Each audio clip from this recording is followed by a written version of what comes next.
In the name of Allah, this highly versatile, this specialist. আজকে আমরা যে বিষয়ের উপরে দেখতে যাচ্ছি যে আজকে আমাদের দেশের ভিতরে, এই বাংলাদেশের ভিতরে একটা ছেলেকে আগুনে পুড়িয়ে মারা হলো। সে কলম সনাতনীয় ছিল। সে কী ছিল? সনাতনীয় ছিল। এই কিতাব বুখারী শরীফ, হ্যাঁ এই কিতাব বুখারী শরীফ नंबर 5।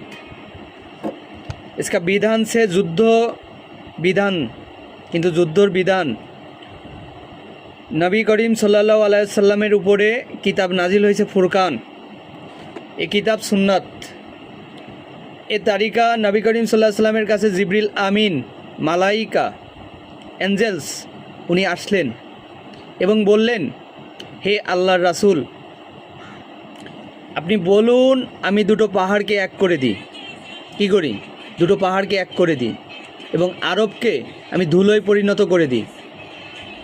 যদি কোনো ফেরেশতা, প্রত্যেকটা নবীকেই ভালোবাসে, কিন্তু স্পেশালিস্ট কাউকে যদি ভালোবাসে সেটা হচ্ছে নবী করিম হযরত মুহাম্মদ সাল্লাল্লাহু আলাইহি সাল্লাম, তাকে ভালোবাসে। এবং এই নবী আল্লাহ তাআলা বলতেছে যে মা কানা মুহাম্মাদুন আবা আহাদিম মির রিজালিকির রাসূলুল্লাহ খাতামান নাবিয়িনা ওয়া কানা আল্লাহু বিকুল্লি শাইইন আলিমা। বলতেছে যে আমি তোমাদের পৃথিবীতে অনেক নবী রাসূল দিছি, অনেক ধর্ম, অনেক বর্ণ, বিভিন্ন মানুষ আছে এই পৃথিবীতে, তাদের মাঝে বিভিন্ন নবী আসছে। শুধু নবী হযরত মুহাম্মদ সাল্লাল্লাহু আলাইহি ওয়াসাল্লাম একা আসেননি, কিন্তু উনি স্পেশালিস্ট নবী এবং রাসূল। তাকে শুধুমাত্র আল্লাহ তাআলা বন্ধু এবং তার এত প্রিয় করছে এবং এই মানব জাতির জন্য যাকে পৃথিবী সৃষ্টি হওয়ার আগেই তৈরি করা হয়েছে, সেই রাসূল সাল্লাল্লাহু আলাইহি ওয়াসাল্লামকে আল্লাহ তাআলা আকাশের চাঁদ, সূর্য, চন্দ্র, নক্ষত্র সবাই কি এই বিষয়ে কলম সাক্ষী আছে। এবং সেই নবীর কাছে যখন ফেরেশতা আসলো তখন বলল যে আমি দুটো পাহাড়কে এক করে দিই, তখন নবী করিম সাল্লাল্লাহু আলাইহি ওয়াসাল্লাম কী বলল? ফেরেশতাকে কি বলল যে দুটো পাহাড় এক করে দাও আর সবাইকে মেরে ফেলো? কখনো কলম এই কথা বলিনি। নবীজি বলল যে তারা যদি আমাকে চিনতো, তাকে চিনছে কে? আল্লাহ তাআলা তাকে চিনছে এবং আমরা যারা বান্দা আমাদেরকেও চিনাইছে। কিসের মাধ্যমে? ফুরকানের মাধ্যমে।